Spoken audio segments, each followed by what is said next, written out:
Yo, welcome back to Kempf Fitness Professional, everybody. My name is John, and this is day 2 of my fasting vlog. So I just want to give you guys a recap on how today went for my second day of dry fasting. And this is a hard dry fast, which essentially means I am not only completely restricting any kind of water intake along with food, but I am also not exposing my skin to water. So I haven't showered in 2 days for anybody who's interested. I don't smell too bad, but I haven't been working out, so I'm not sweating, obviously.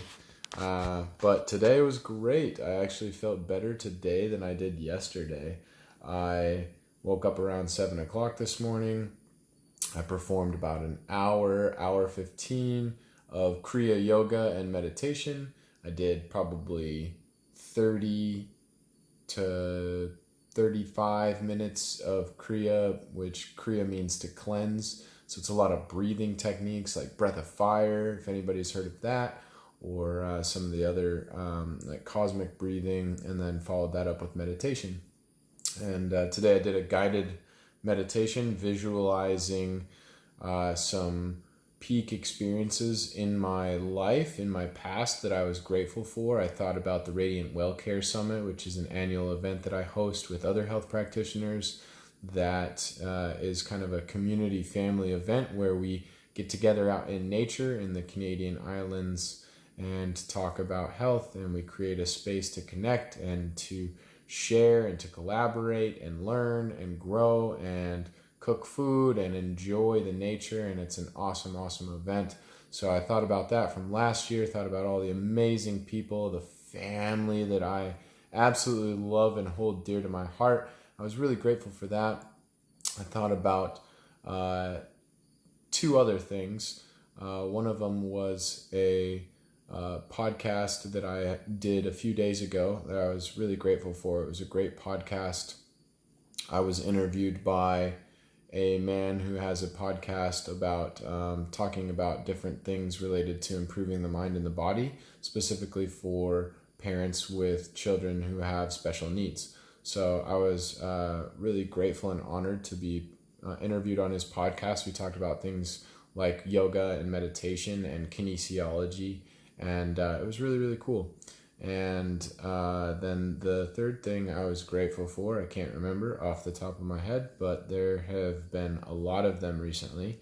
And so that's one of the practices that I use in my guided meditations, in my visualization meditations, is to think about 3 things, 3 experiences that you're grateful for.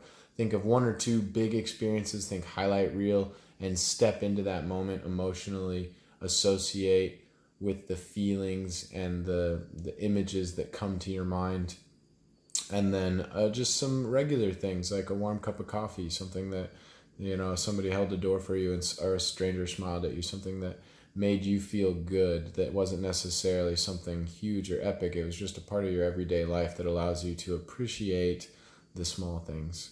And then I thought about people that I serve, my clients. I sent out love and compassion to my clients, some of my close friends, and connected on a deep heart-to-heart level with those people, just trying to share some of my attention and some of my love with them, to give them a little bit of service.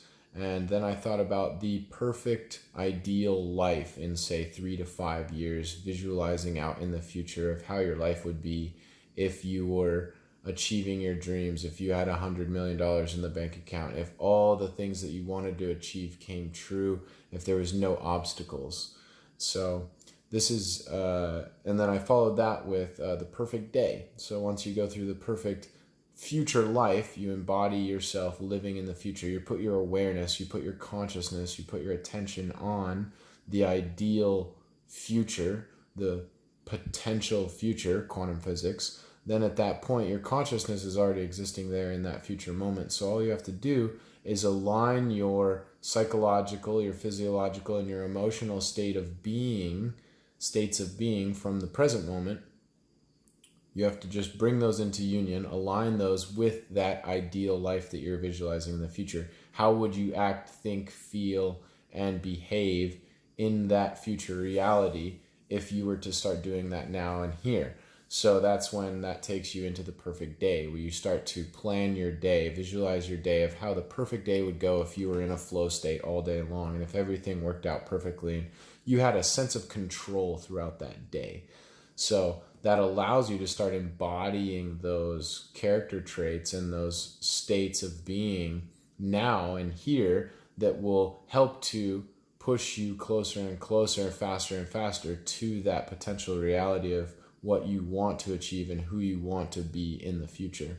So that's a guided visualization technique that I use, that I've kind of grabbed bits and pieces from different role models throughout time, including Tony Robbins, Vishen Lakhiani, and some other great teachers. So that practice is something that I work with on my clients and I use myself because it's so powerful and so effective at helping you get into a flow state, helping you to join your body, your heart, and your mind together, so that way you can function at a level of coherence that allows you to achieve peak states of performance and productivity and creativity, and also find a sense of happiness and fulfillment within those moments, within the present moment, within those activities. So I digress.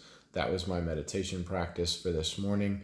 And then I went right to work. I had a client appointment that went really well, followed up by a Radiant WellCare Summit meeting with the team tribe. We went over a bunch of details regarding this next year's summit from June 17th to June 22nd. We confirmed on pricing and put together some promotional content, sponsorship letters and stuff. So that was really cool.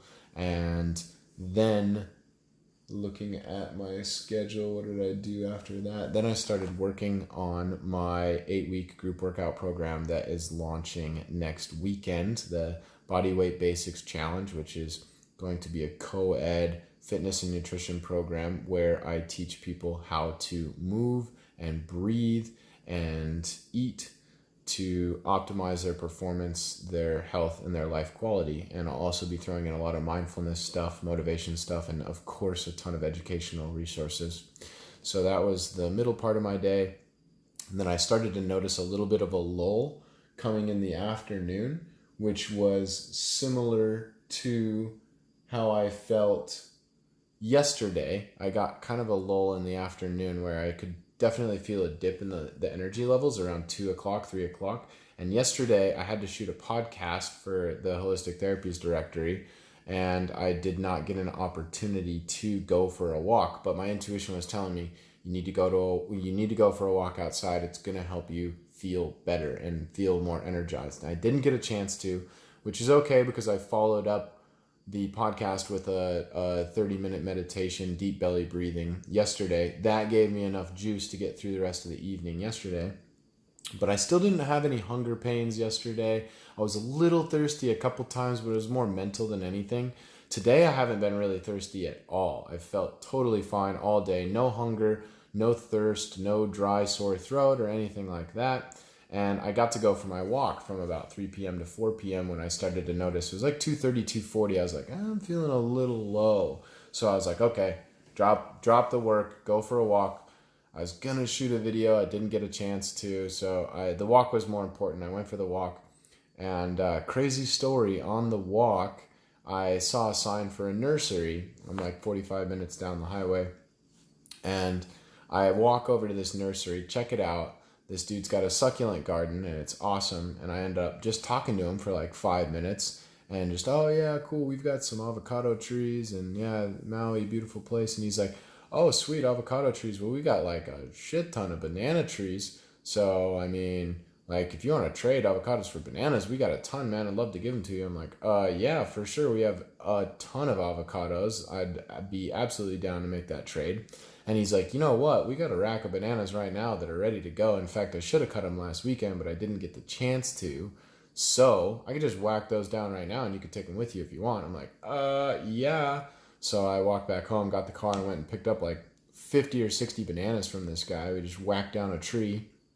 and gave me a rack and a half of bananas. So got some free bananas out of it today, came back home, had another 3 appointments, finished that up, and then I just finished journaling a little bit of how my day went, and then I wrote my agenda for tomorrow. I always like to journal a little bit of information about how my day went, even if it's just like agenda task list format. Go through and check off all the stuff that I wanted to do for the day, and then create a small to-do list for the next day. So tomorrow I have my agenda set from 6 a.m. to 6:30, 7 p.m. tomorrow night. So I've got Kriya yoga in the morning, followed by some social media posting. I got to get it done early because I have appointments essentially